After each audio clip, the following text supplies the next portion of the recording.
Hi there, I'm Evan Troxel. Welcome to my podcast about how technology is changing the architectural profession.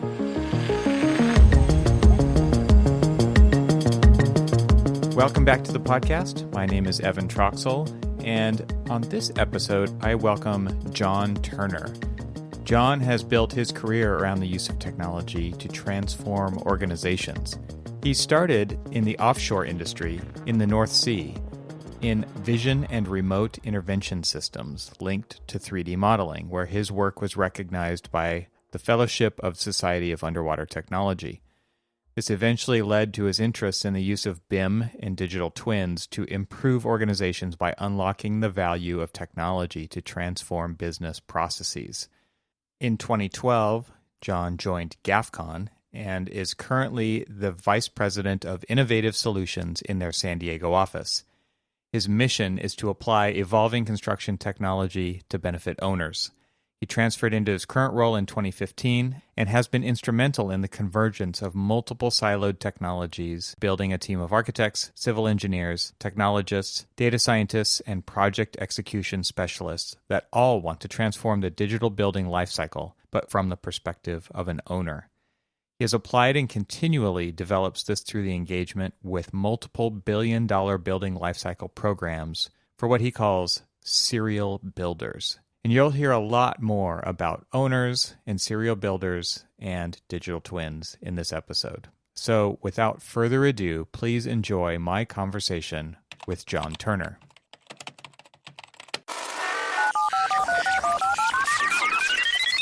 Well, John, welcome to the podcast. It's great to have you here, and thanks for taking the time to talk today. Thanks, Evan. Glad to be talking with you. We've just recently met, and we came to our conversation because of the work that you're doing at the Digital Twin Consortium. So I thought maybe we could start big picture and identify these buzzwords in a more easily understandable way. You know, a lot of people talk about digital twin. A lot of people use that terminology in very different ways. So I thought maybe we could take a step back and just kind of level that playing field about the vocabulary here, because I know one of your guys' goals within this consortium is to standardize around some vocabulary, right?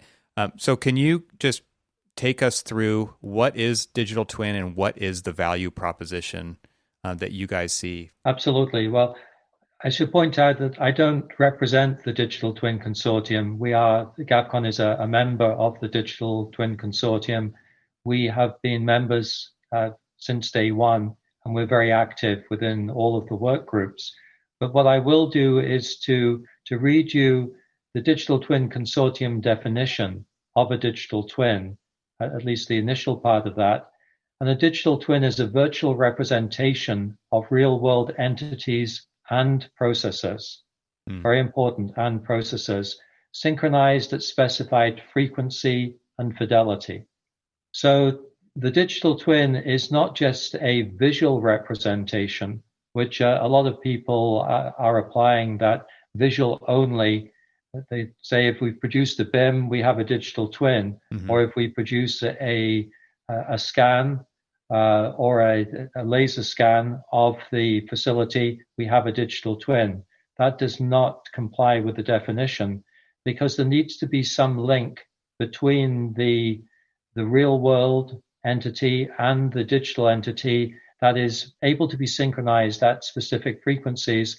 And we're really very much focusing on not so much just the visual representation as the use cases. So a key part of the digital twin is to define the value that it's going to create for an owner. And there's a lot of discussion about how that value can be created through the Internet of Things, IoT, but there are a lot of other perspectives on how that value is created. But generally, the value is created through use cases. We can probably get into some of the different perspectives as this evolves. But the other definition that I would like to make sure we cover at this stage is what we call the digital thread. And the digital thread gives us the ability to link this data together as we go through the life cycle of the facility, what we call the digital building life cycle, from the concept through the programming and planning aspects to gather the requirements, through design, procurement, through construction, and then into operations. And operations could have lots of different factors. Building automation system might be providing data. The sensors might be providing data in terms of the Internet of Things. And then we can get the activity of the people in the building, which is the Internet of Actions. But really what the digital thread is starting to do is to bring together all these different flows of data coming from a variety of different systems and different sensors and make those available to other systems such that we can start to correlate that data and get realizations and insights into how that building is being consumed by the employees in a way that just taking a siloed perspective would never provide. So when you're talking about extending this kind of analysis and opportunities for modification or beyond delivery of the building is what we're talking. We're talking about extending. You mentioned it as the digital building lifecycle, which also goes into the physical realm at some point. Like a transition happens, but it continues so that you can make great decisions with that tremendously expensive asset that the owner now has. Absolutely. From an owner's perspective, we can start to think of that asset as being a 30 or a 50-year or even longer asset. Right. And it will have to go through multiple different iterations in order to be able to support the functions of the employees. Yeah, absolutely. So what we're really fundamentally talking about from the architect, engineer, and contractor is extending that relationship beyond delivery of the keys to the building. Absolutely. The architect, engineer, contractor, trade partners are really only focusing on the planning, design, and construction phases of the digital building lifecycle. And NIST fairly recently said that that's probably only 80 or 85% of the total cost of the building in owner terms. So even if we optimize design and construction, we're only going to be able to impact 15% of most of the cost from an owner's perspective. So coming from the construction side like you are with Gafcon, and why are you guys particularly interested in this? Because obviously there's risk involved in this, because we've talked about it on this show before, that design and that delivery of that building oftentimes is a prototype or it's a hypothesis. There are many issues upon which it has been decided like this will be the solution, but we don't know for sure. I'm an architect. I've worked on plenty of buildings where you have many hopes for the things that building will help the business or the owner achieve, but there's no real guarantee. And now we're talking about actually having to deliver on those promises through measuring whether those things actually happen or not. And I suppose you could kind of easily say, well, for those who are willing to take the risk, there's also potential reward there, right? I mean, having a 30 to 50-year relationship with a client is very different than having a 3 to 5 year relationship if it's a big project. So what do you guys see? Why are you going after this, and why do you think it's important to do this and to extend it beyond the delivery of the building? Very good question. So Gafcon only works with owners, and our remit is really to provide solutions to owners that optimizes their entire life cycle of that building. So whereas our traditional focus has been very much in the construction phase up to handover, we first of all realized that even in design and construction, there were silos which could be better optimized from an owner's perspective by starting to understand data flows, and the technical applications and processes that would enable those. But when we started to look at some of the costs that we could start to influence, one of the biggest costs was to take the finished building at the end of construction and take it into the operations life cycle. And as we started to audit this process on behalf of our owners, we were finding lots of things which could be optimized. So, for example, just to clean up data and get it into the IWMS or CMMS systems can cost anything up to 3 or 4% of the construction cost of a building. In doing that, quite often it takes a considerable period of time, and so some of the warranty conditions can be voided.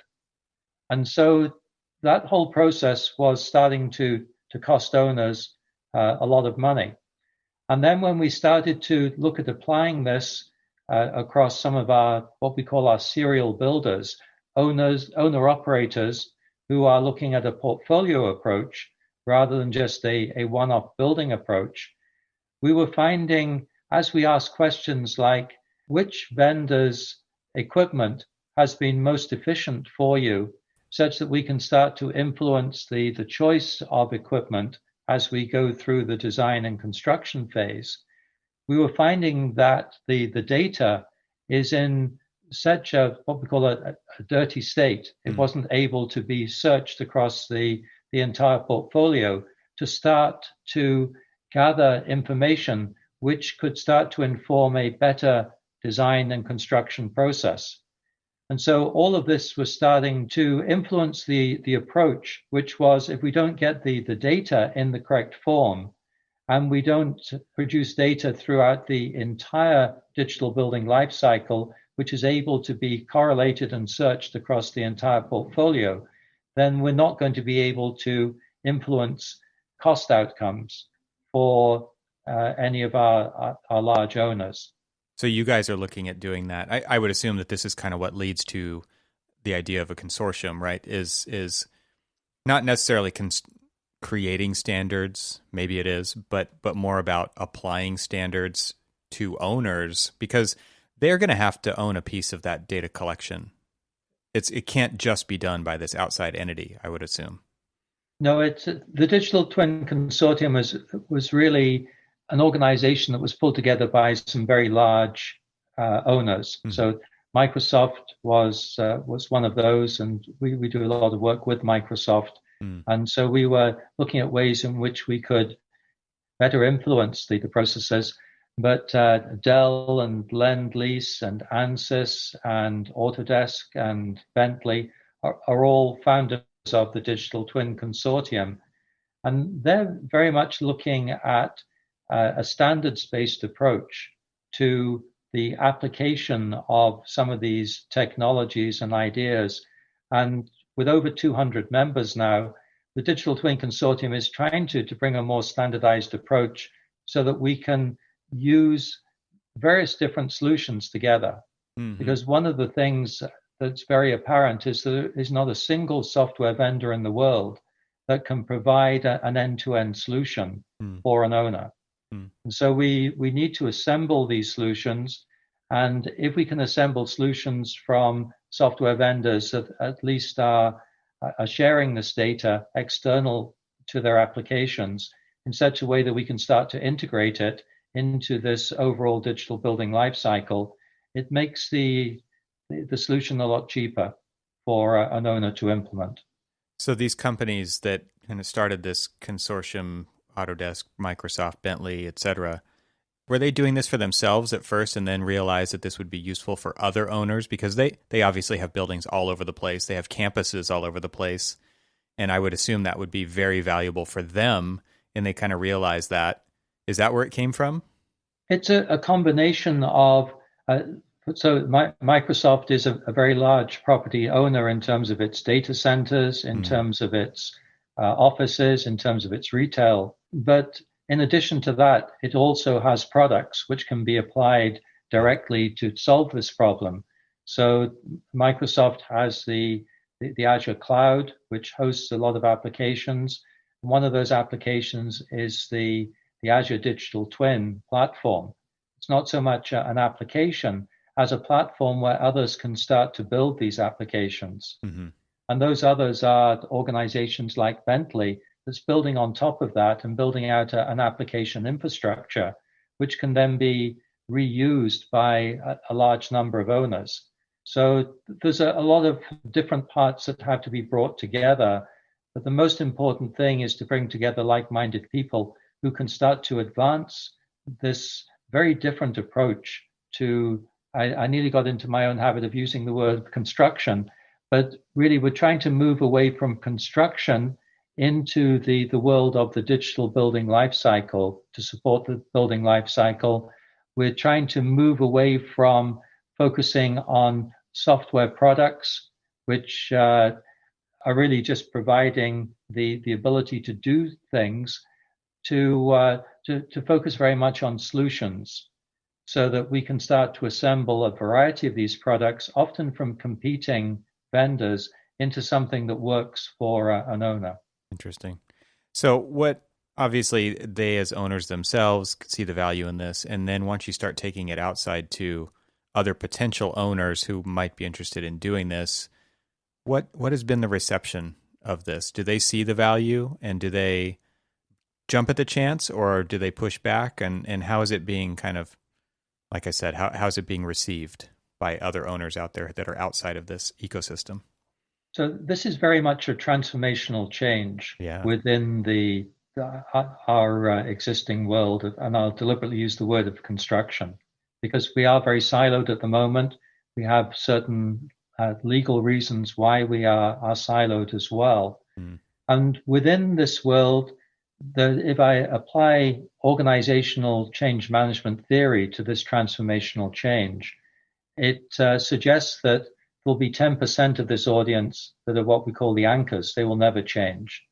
There will be 10% change agents. They want to change, but they probably don't know how to change.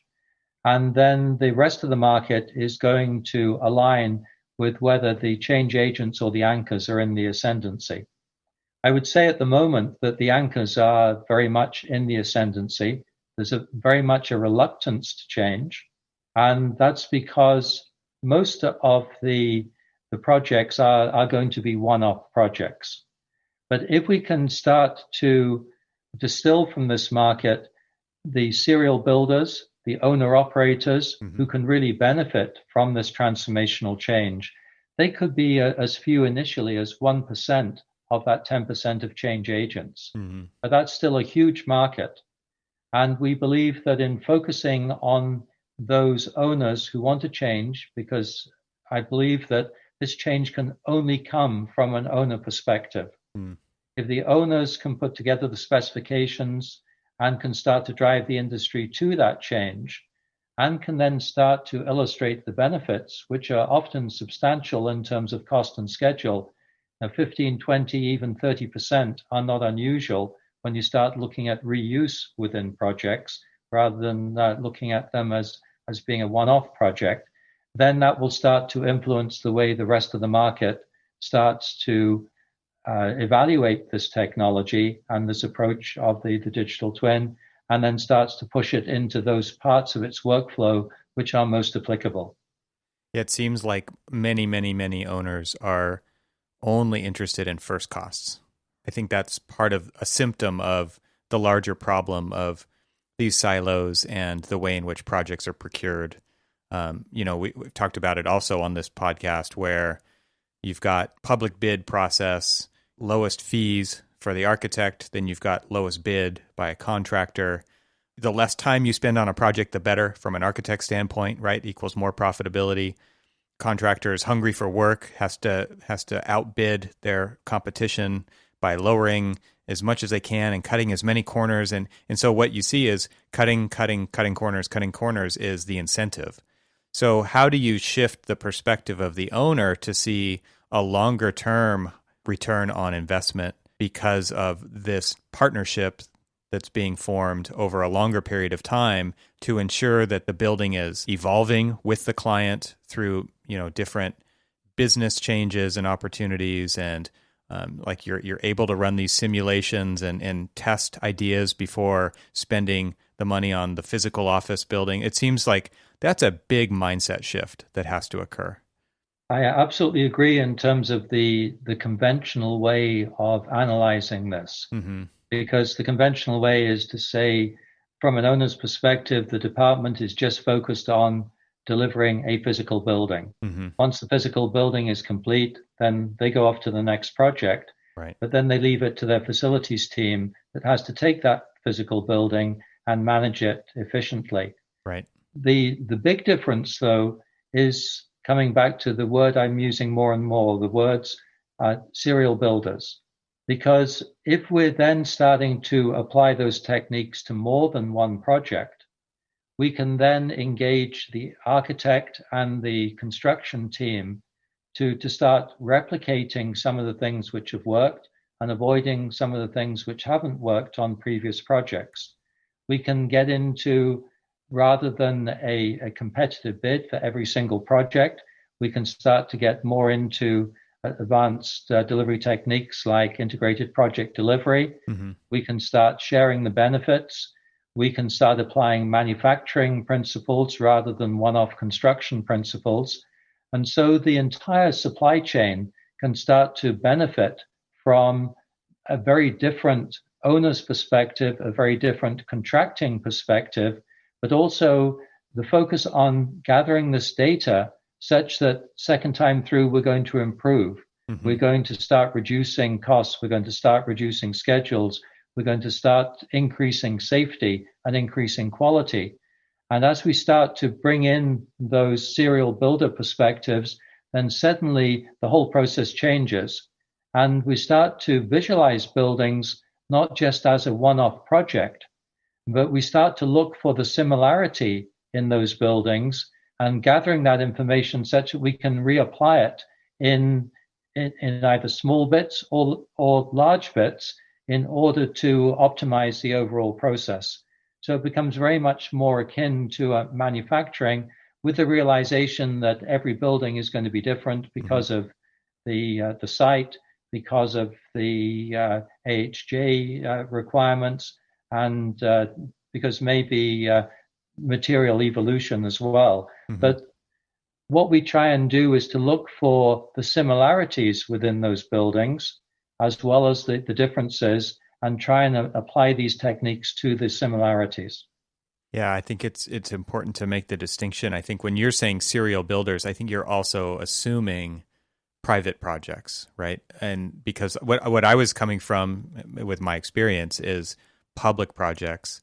And a lot of times we say it's designed by maintenance, right? It's designed by the M&O group for a lot of the systems, which is, again, kind of going back to what they're comfortable with, what they used on the last project, what their team is capable of maintaining, or picking and choosing materials and things based on long-term wear and tear and not necessarily function or performance or energy codes or any of those things. So I think it is important to make this distinction that what you're talking about is a different type of client than what I'm talking about. And hopefully it gets to the point where that actually can break outside of that group and trickle down to these other client and project types. You're absolutely correct that it's really only the commercial owners that can apply some of these techniques immediately. If you're dealing with public procurement processes, they are very much design build type of processes. They certainly couldn't take a lot of the advantages of this approach. Yeah. So I'm wondering, kind of shifting this, one of the premises of this podcast is how technology is changing the profession of architecture, because I'm an architect and that's where I'm coming from. I'm wondering how open to these conversations you're finding architects to be, because you're coming at it from, like, there are these very different pieces to the puzzle. You guys are dealing with owners. How are architects? Are they adopting this kind of thinking? And I'm sure it's kind of all over the map, but what's been your experience? That's a very interesting question, which I can't answer in terms of a general reply, because like every other profession, there are those who want to try new ideas, right, and there are those who will try and avoid new ideas. Yeah, there's a saying that I have that I've used in many presentations, and there's two things that architects hate. And my listeners are probably sick of me saying this, but there's two things that architects hate: the way things are and change. And we often find ourselves right in the middle of those things. And so, yeah, there's that bell curve of adoption. There's the early adopters all the way to the laggards. And so I hear what you're saying. There's people who avoid it completely, and there's people who are early adopters and everywhere in the middle. Absolutely. We sometimes say in organizational change management that the objective is to make people more uncomfortable where they are than where you want them to be. Mm. So some architect firms have absolutely adopted this technique, even though it reduces their billable hours tremendously. But because they're getting repeat work, their profits are going up. Mm-hmm. Whereas others have resisted it and deliberately tried to almost use the word sabotage these efforts. They no longer work with our clients who are serial builders. Mm. So I think the architect profession, just like every profession, has got to decide how the world is evolving and to try and align with that, or with some of the more advanced architects, how they're actually going to participate in that change. And they say the best way to predict the future is to enter it. Yeah, absolutely. So kind of comes back to that mindset shift from short-term incentives based on low fees, you don't have a lot of time to spend on a project, and shifting that to long-term relationships and helping owners efficiently run their buildings. And who better to do that than the architects and the builders and people who understand that data and understand space and understand how buildings work. Are you seeing a change happening there with architects to adopt that new mindset? I mean, do you have any examples of architects that have, that you feel like kind of exemplify that mindset shift? Yeah, I won't name names, but there are a certain of the architecture firms we're working with are very receptive to participating in the evolution of these new techniques. So, for example, to be using a BIM-based catalog to build out things like conference rooms or offices, which can be utilized over and over again, to work on how we can use some of the features inside of Revit and other design applications where we can start off with a pre-built model, a model complete right down to the all the sheets. But then we can introduce changes to that because we've used groups inside of Revit in very innovative ways. So we can start to change systems almost on the basis of Lego blocks. Mm. So think of the concept that if you've designed your Lego building in such a way that you've got a few I'll call them 4-bump bricks within that. If you want to change from a yellow to a red, it's fairly easy to do that. And the software products that we now have available in design can enable that sort of approach. But some architects will not work in that way. Some are very happy to look at this very innovative way of starting to apply design. And then obviously there's the big tech side of things. I mean, you mentioned a few names that are on everybody's list of companies to watch out for, like Autodesk with the BIM 360 cloud, like Microsoft with the Azure.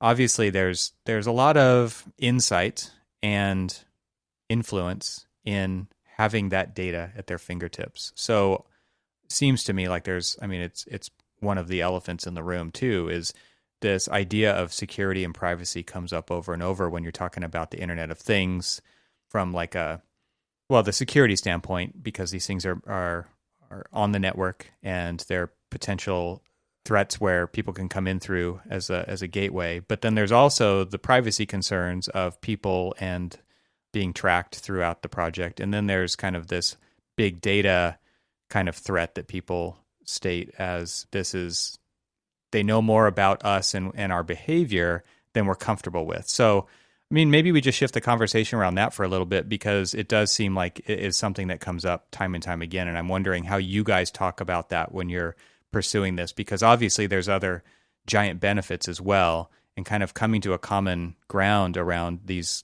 topics of security and privacy is important during that conversation. Some very interesting topics within that. So let's deal with security in the cloud versus security on a private network. And I would say security in the cloud is far, far higher than security on a private network. Mm. You can talk about physical security. You can talk about a computer which is completely isolated.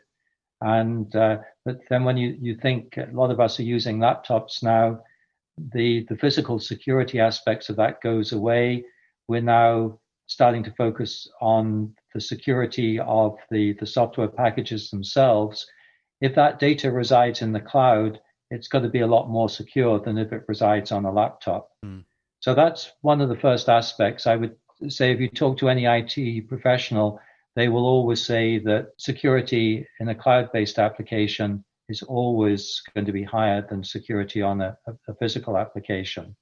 But then let's look at the second aspect of that, which is people are worried about tracking performance. Well, I would say you should only be worried about your performance being tracked if you're not performing well. Mm-hmm. And if you are happy to show that you are more efficient, and you are certainly more efficient than your competitors, then you should be very happy to have that performance tracked. Let's go and talk about lean principles. So Lean Construction Institute is rolling out all sorts of tools and techniques to then start to see how efficient or inefficient the rolling out of conventional processes are. But if you apply this process or this analogy maybe back to manufacturing, particularly when you look at, say, Toyota principles to lean manufacturing, mm-hmm. They are timing every single activity within the production line to cut seconds or even fractions of a second off the various steps in order to make them more efficient. Mm-hmm. So this comes back down to the fact that the only way to study a process is to gather information on that process. For sure. That information doesn't have to be expressed on an individual basis. It can still be expressed on a statistical basis. Right. And even when you're looking at tracking sensors inside a building, people movement sensors, you can make sure that those can't be directly attributed to an individual. Everything can be put into a statistical form. Even tracking things like Wi-Fi movements, it doesn't have to be to a specific person's phone. Right. It would be anonymized at some level. It can be all anonymized, yes. Right. So there's ways of overcoming every single objection, I believe. Yeah, it's interesting to think of, and I'm not trying to make an argument for it right now or against it, but it's interesting when the flag is raised over this kind of a topic. But people are, and again, I'm not trying to paint the picture one way or another, but people are very happy to do a Google search and not either recognize or not recognize what is being tracked about you in that time and place as well, or to build that profile of you online. I mean, and again, there's positive benefits to that as well as negative ones. The positive one is targeted ads, many would argue, are more tolerable to see because it is something that you are potentially a lot more interested in than something you're not, right? So and the only way that it gets to that point is by knowing enough about you to make that recommendation. So it is kind of interesting that we type things into Google and fully expect it to, and we're okay with that. And versus this, where again, like there are layers of anonymity built into the system, and people raise the flag there, and it's almost the same thing. Absolutely. I think we also have to look at the difference between U.S. data security in an office environment compared to the personalized or sort of residential type of environment, because we actually have very few safeguards within an office environment. Our employers actually own that data. Yeah. We don't own that data. Right. I think that is lost on many people because the lines have become so blurred, right? Bring your own device, what happens on that device. Before, it used to be you go to the office and you would use the phone at the desk at the office. Now you just have the phone with you all the time and you're using it for all kinds of things. So as those lines get blurry and blurrier between personal devices, office devices, platforms, systems, all of those things, I think it is important to continually remind everybody that, yeah, like that work email is not your data, it's their data. What you say on that is theirs. And there's so many examples of that. I recently, we launched this year an email filing system, and there was some information showing up in that database that people were not comfortable seeing in there. And it's like, but you used the office email to send that data. But people had this kind of understanding, or their false understanding, that it was their email, not the business's email. And I think that is something worth bringing up over and over again. Absolutely. If they really want to get into that, they should go into the discovery laws around the legal implication of making that electronic discovery. Yeah. And it is hard for people to keep everything into separate buckets. No doubt about it.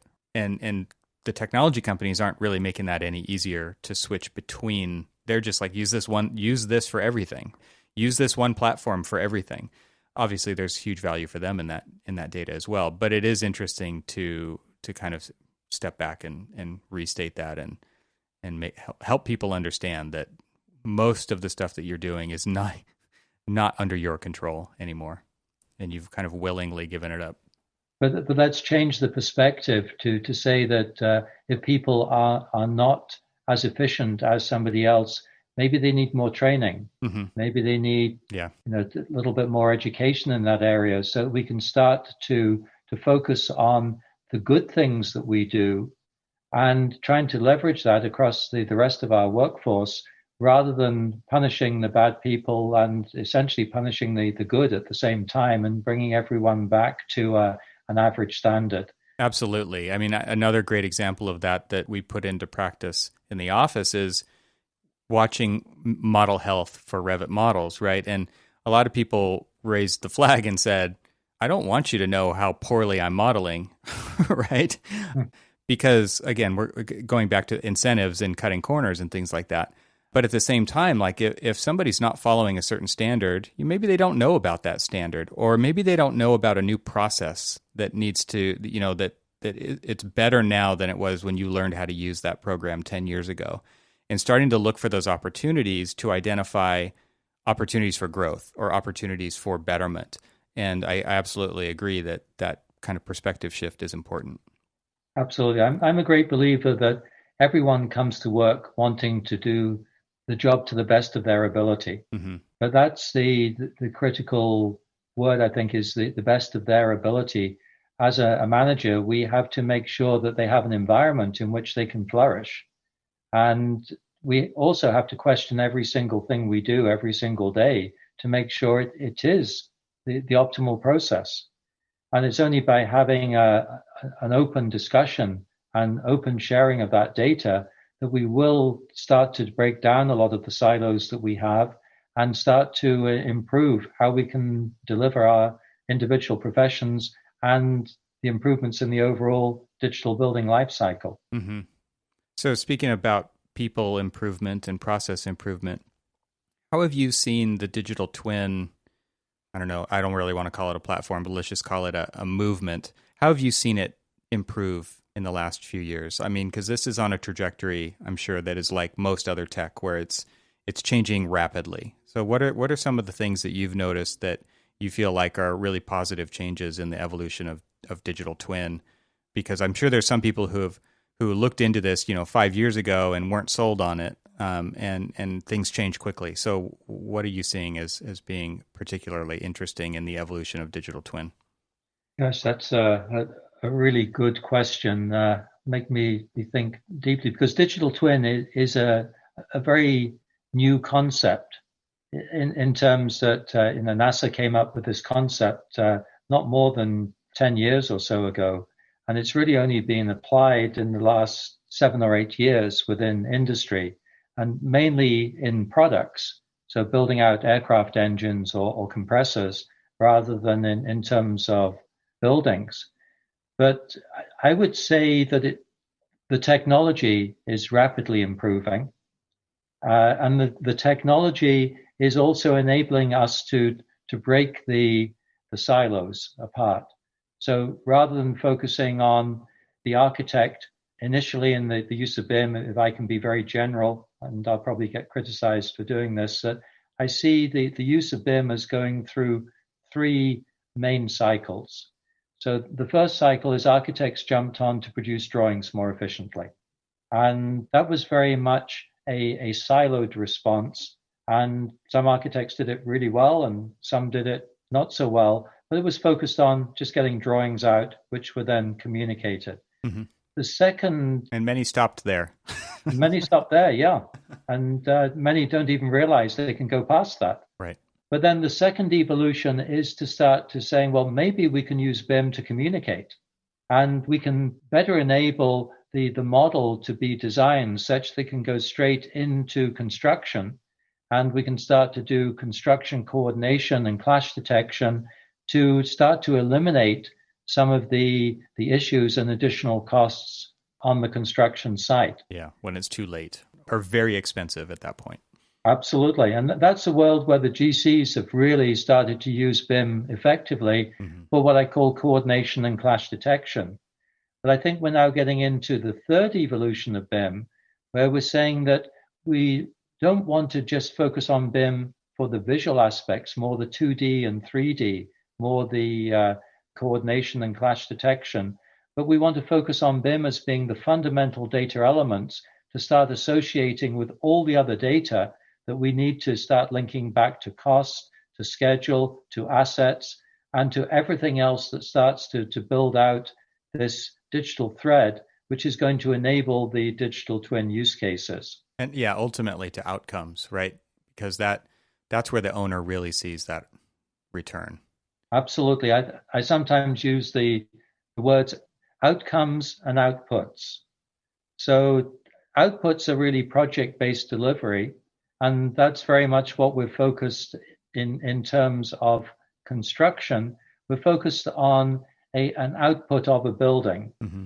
But to an owner, that building has to be brought into their business operations, and it has to influence their outcomes. So I think your use of that word and your question is very wise, because the biggest change that I'm seeing is that as we all start working together within this digital thread, within this more holistic process, we're better able to influence the outcomes of owners. And once the owners' outcomes are going to be improved, then they're going to want to replicate that, and they're going to want to do more work with the different participants who've enabled that different outcome. It seems to be a way to build trust and accountability between the different pieces of this puzzle. I think that's something that in traditional construction delivery methods, design, bid, build, is very low levels of trust. And this, to me, kind of starts to point everybody in the same direction to say we're all on the same team because we're all trying to get the best outcomes for the owner. And not only that, but by stretching out the relationship over decades, really causes that shift, I think reinforces that shift to happen and reinforces that idea of trust. Is that something that is talked about a lot? It's probably not talked about specifically, but it's very much part of the overall process, because part of making this data available to all parties, say in a multi-party agreement, integrated project delivery or progressive design build, is that if you're not open, then nobody's going to trust you, and they're not going to make their data available. And the more data available, the more honest we're willing to be with each other, the more we're going to recognize the true problems we have and start solving them. Yeah, it does force that kind of a higher level of honesty. Because I've talked about this on previous episodes of my other podcast, where it's just me and another architect kind of exposing what it's like to work in this profession. And one of the shifts that we went through years ago was the shift from renderings of a single view to VR. And VR forces an honesty, because now the person with the headset on can look wherever they want. they don't have a curated viewport into the project that has lots of Photoshop applied to it to make it look absolutely ideal.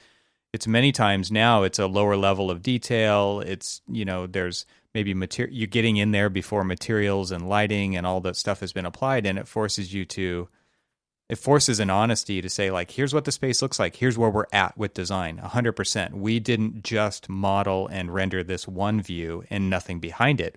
This is where we're at holistically. It seems like it's a similar type of a conversation here, where by making more data available and people doing that in the open, it really does kind of force that accountability and honesty between these parties.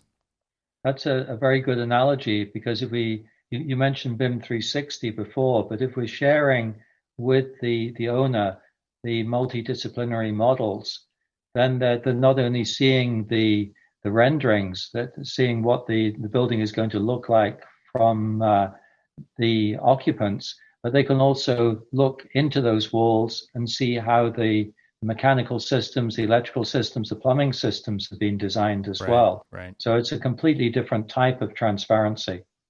So we talked about several different kind of platform or technology companies that are playing in this. And one of the things that we talked about, I think before we started recording, was this idea of these different data silos and how owners are kind of handling that. You want to get into that a little bit and talk about, one of the things you guys talked about were data standards and how you kind of identify those before kicking off a project. It seems like open standards like IFC and things like that would be very important to this movement. Yeah, we certainly believe that standards are very important.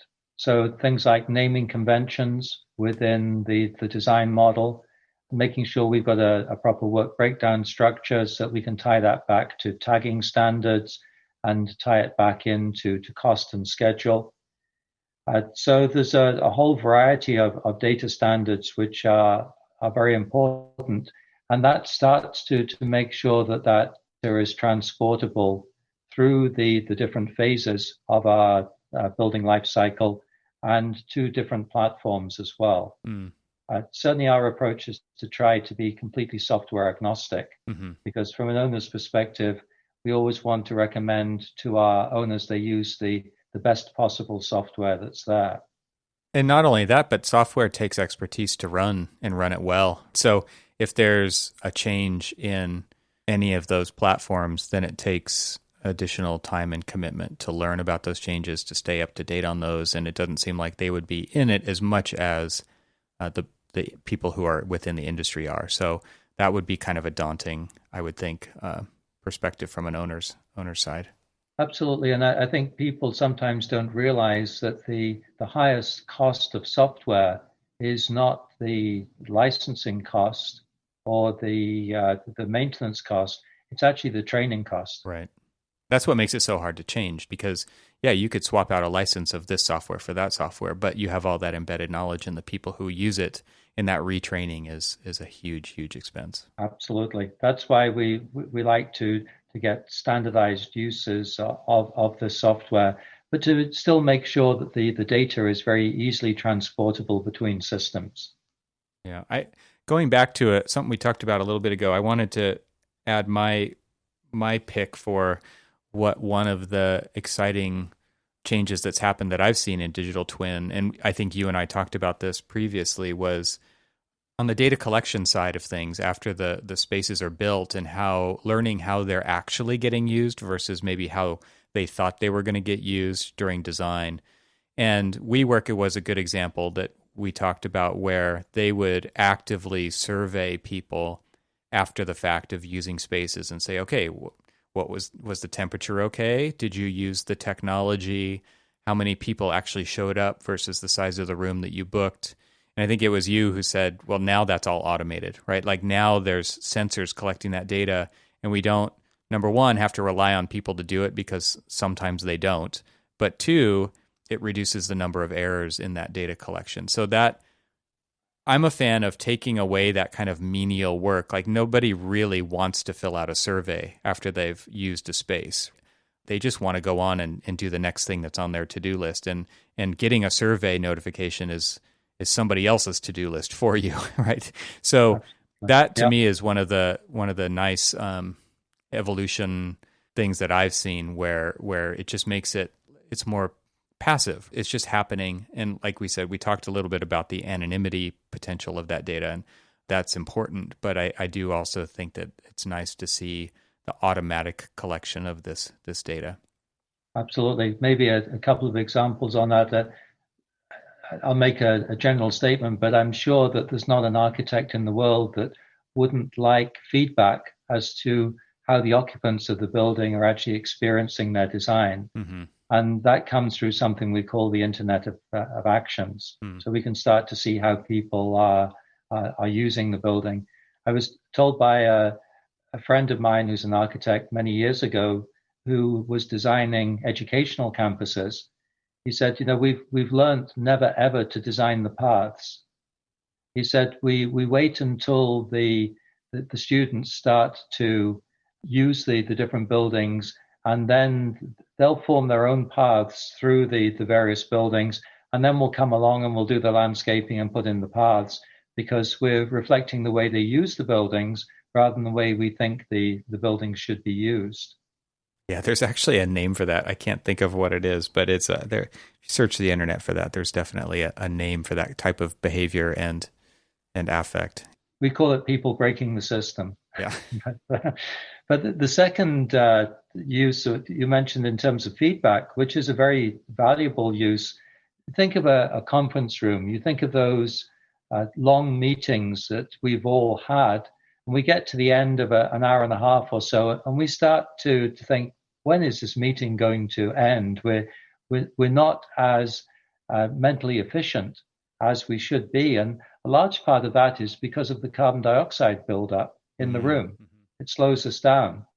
So if we can start to monitor for that carbon dioxide buildup and feed that back to our mechanical systems to increase the airflow into those conference rooms, we can start to get the participants in those conferences very much more efficient than in a conventional conference room.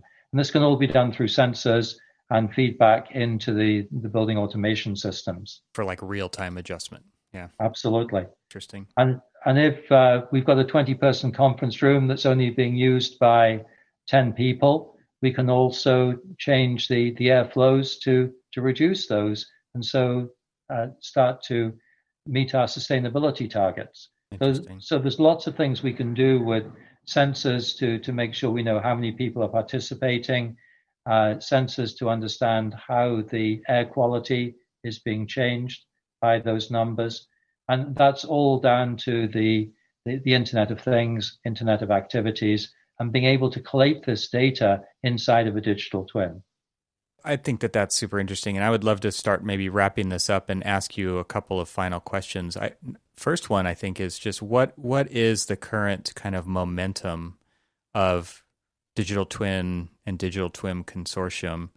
How are you guys feeling? And then secondly, if you had an ask of the audience of this podcast, what would it be? Because it sounds to me like obviously you're passionate about this and you're excited about it. How do we get more people involved in this, and where would they go to do that? So in terms of the first question, how do I feel what's happening in the market at the moment? Mm-hmm. One of my team has described it as the popcorn effect. You put the popcorn in the oven and nothing happens, and nothing happens, and nothing happens. Mm-hmm. And suddenly the oven is full of popcorn. Right. We believe we are just experiencing the first few pops. And this year is going to show a major difference in the adoption of digital twins. So the level of interest has just been phenomenal. It's rising exponentially, but that is not necessarily transferring into a lot more work, because in order to get the whole process of digital twin working, you have to go back to square one and start to define data standards. Mm. So if I ask one thing of your audience, it would be to stop thinking in terms of your silo. Mm-hmm. Start looking at where you get the data and who you give the data to, and start to ask them how they want their data. I was on a panel at Autodesk University once, and we brought together a civil engineer, an architect, a general contractor, and an owner. And I always remember the architect talking to the general contractor and saying, I give you all this information. You should be really happy with what I'm providing you. And the GC turned around and said, well, I would be if you gave me what I needed. Right. Yeah, we've talked about that on the show as well. Because, yeah, I mean, and not only there's a fundamental breakdown right there. And it's that the general contractor is expecting what they need when the deliverable of the architect is to get through agency, not necessarily provide everything that the contractor needs. And I do honestly feel like we could go so much further if we just simply asked that question as architects. What do you need and what do you want? But I think the important role for an owner is to make sure that they not only ask those questions, but then put in a process that provides the optimum output for all participants, including those who are stamping the drawings. Yeah. I think if architects in particular took your advice around thinking outside of their silo, I think that's an ask that I would have for our profession as well. And because what it leads to is a value proposition for architecture and design that is much further beyond selling time for money. As soon as you are the expert that is tied to the owner for a long-term relationship to make their building or help that building perform better over time and to make proactive adjustments for the needs of that business, you have a seat at that table, and that is going to not only lead to more work, but lead to higher levels of trust. And it's a better value proposition for what the purpose of architecture can be beyond delivering a design and a set of drawings. Absolutely. We should always focus on the value that we are creating, not just for ourselves and our employers, but for those who are contracting with us, which ultimately is the owner. If we can't clearly demonstrate how we're creating value for an owner, then I don't think we should be part of the profession. Mm-hmm. Well said. Well, thanks so much, John, for taking time today to speak with me. I have one final opportunity for you here, and that is, can you please tell the audience where they can learn more about what you guys are working on? I would say the best place to start is the Digital Twin Consortium. So that's digitaltwinconsortium.org. There are a lot of information available there. There's podcasts, there's blogs, and most importantly, reach out to the members of the consortium and start talking with them. The reason why we started talking was my request for more architects to be involved in this, because we don't have enough architects involved in the Digital Twin Consortium. And I would certainly like to encourage all architects to reach out and to see how they can participate in the transformation of a world, not just of construction, but of this digital building lifecycle. Well said. Well, thank you so much for speaking with me today, and I hope that our audience gets a lot of value out of it, and we'll talk soon. Thanks very much. I've enjoyed it.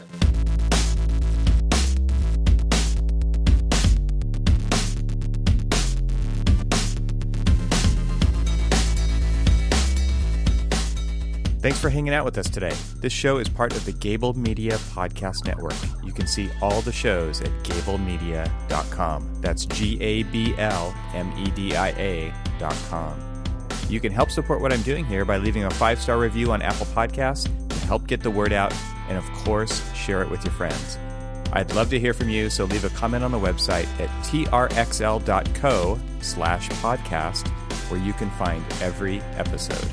You can also follow me on Twitter and Instagram and YouTube. Just search for E. Troxel. Talk to you soon.